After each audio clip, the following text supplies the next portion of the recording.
পোষ্য কোটা বাতিল ও জুলাই আন্দোলনে দোষীদের বিচার সহ 9 দফা দাবিতে অবস্থান কর্মসূচি ও আমরণ অনশন পালন করছেন চট্টগ্রাম বিশ্ববিদ্যালয়ের শিক্ষার্থীরা। এই মুহূর্তে সেখানে আছেন সহকর্মী মেহরিন রিনি। সরাসরি যাব তার কাছে। রিনি,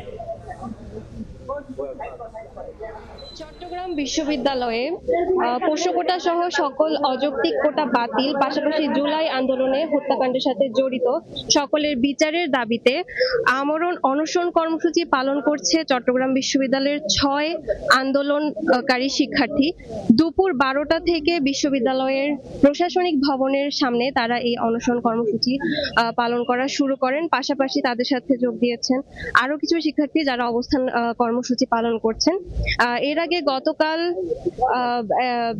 চট্টগ্রাম বিশ্ববিদ্যালয়ে পোষ্য কোটা বাতিলের এক বিক্ষোভ কর্মসূচি পালনকালে তারা এই হুঁশিয়ারি দেয় যে আজকের দুপুর 12টার মধ্যে যদি পোষ্য কোটা সম্পূর্ণরূপে বাতিল করা না হয় তাহলে তারা আমরণ অনশন কর্মসূচি পালন করবেন এবং সেই মোতাবেক দুপুর 12টা থেকে তারা এই কর্মসূচি পালন করেন। ইতিমধ্যে প্রশাসনের পক্ষ থেকে প্রক্টর সহ 2 উপাচার্য, পাশাপাশি রেজিস্ট্রার সহ কিছু শিক্ষক তাদের সাথে আলোচনা করেছেন এবং তারা চাচ্ছেন শিক্ষার্থীরা যেন তাদের সাথে শান্তিপূর্ণ আলোচনার মাধ্যমে একটি সমঝোতায় আসে। কিন্তু শিক্ষার্থীদের দাবি তারা পোষ্য কোটা সম্পূর্ণরূপে বাতিল চান এবং জুলাই আন্দোলনে হত্যাকাণ্ডের সাথে যারা জড়িত তাদের দ্রুত বিচারের আওতায় নিয়ে আসা। আরো 9টি দাবি তারা এখানে রেখেছেন, তবে পোষ্য কোটা বাতিল সম্পূর্ণরূপে বাতিল করাটাই তাদের মূল দাবির মধ্যে রয়েছে।